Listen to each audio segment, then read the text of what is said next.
خلاف معناها الأصلي. لذلك اخترت لكم اليوم 25 كلمة في القرآن الكريم يفهمها الناس خطأ، سأشرح معناها عسى أن يجعل الله وإياكم ممن يتدبرون آياته، فلنتابع معا. ومن الناس من يشري نفسه ابتغاء مرضات الله. يفهم الناس من كلمة يشري بأنها يشتري، في حين أن كلمة يشري على عكس ذلك تماما، فهي تعني يبيع. فإن اعتزلوكم فلم يقاتلوكم وألقوا إليكم السلم. يفهم الناس من السلم هنا أي السلام وإلقاء التحية، لكن معناها أن يستسلموا وينقادوا لكم طائعين. وكم من قرية أهلكناها فجاءها بأسنا بياتا أو هم قائلون. يفهم الناس من قائلون أي يقولون، في حين أن قائلون من القيلولة وهي وقت القائلة أي منتصف النهار. الذين كذبوا شعيبا كأن لم يغنوا فيها. ليس المعنى من يغنوا فيها أن يصبحوا أغنياء وتكثر أموالهم، لكن المعنى لم يغنوا فيها أي لم يقيموا ولم يعيشوا فيها. ولقد أخذنا آل فرعون بالسنين ونقص من الثمرات. السنين يفهم منها الناس السنوات والأعوام المرتبطة بالتاريخ، لكن المراد بالسنين هنا أي القحط والجدوب. فمثله كمثل الكلب إن تحمل عليه يلهث. يفهم الناس من تحمل عليه أي أن تضع عليه الأحمال، لكن معناها أن تطرده وتزجره. اقتلوا يوسف أو اطرحوه أرضا. ليس معنى اطرحوه أرضا أن توقعوه أرضا، ولكن المعنى أن تبعدوه وتلقوه في أرض بعيدة. وجاءت سيارة. السيارة هنا ليست الآلة المعروفة التي نستخدمها للتنقل، لكن معنى السيارة النفر من المارة المسافرين. قالوا نفقد صواع الملك ولمن جاء به حمل بعير وأنا به زعيم. كلمة زعيم يفهم منها القائد أو الرئيس، لكنها هنا تعني الضامن والكفيل. ولا تمشي في الأرض مرحا. ليس المعنى ألا تمشي في الأرض فرحا ومسرورا، لكن معناها ألا تمشي في الأرض متكبرا ومتبخترا.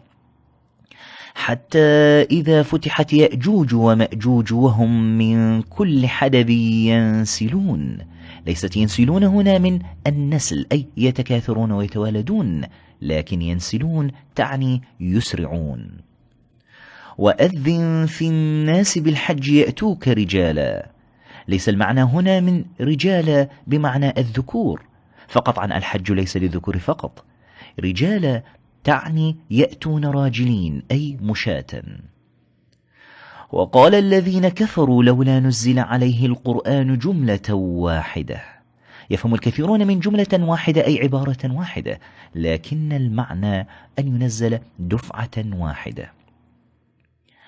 لأقطعن أيديكم وأرجلكم من خلاف.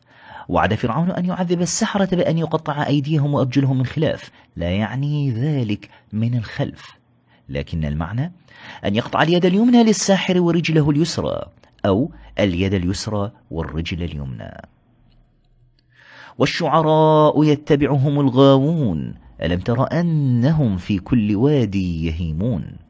ليس المراد هنا الأودية المعروفة، لكن في كل واد يهيمون تعني أنهم يخوضون في كل فن من الكلام، فتارة تراهم يشتمون شخصا وتارة أخرى يمدحون آخر.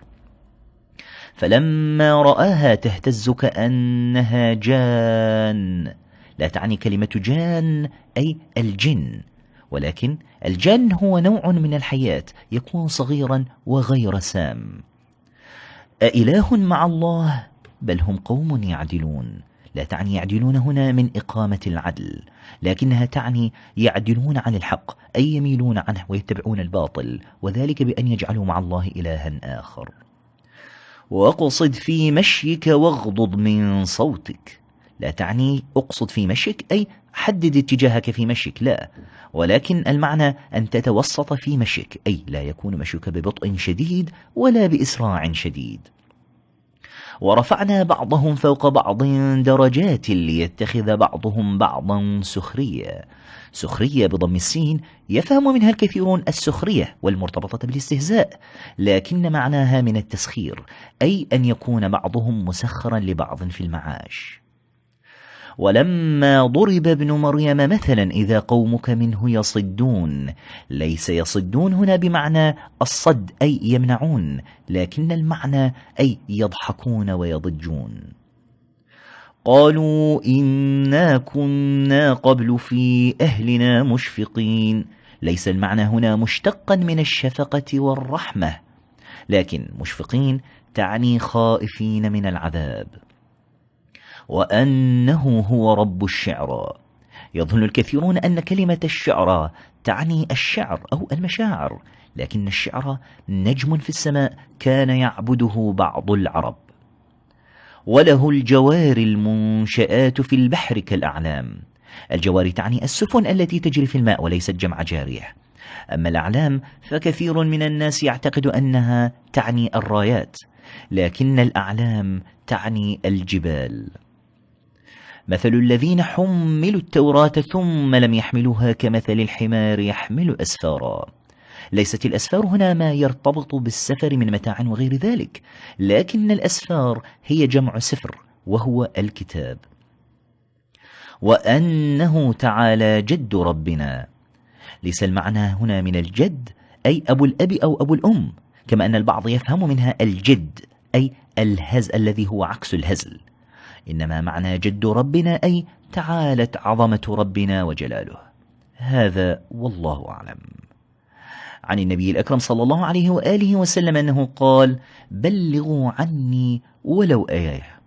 إذا استفدت من هذا الفيديو فانشره وأرسله إلى كل من تحب، فتكون بذلك قد بلغت عن نبينا الكريم 25 آية.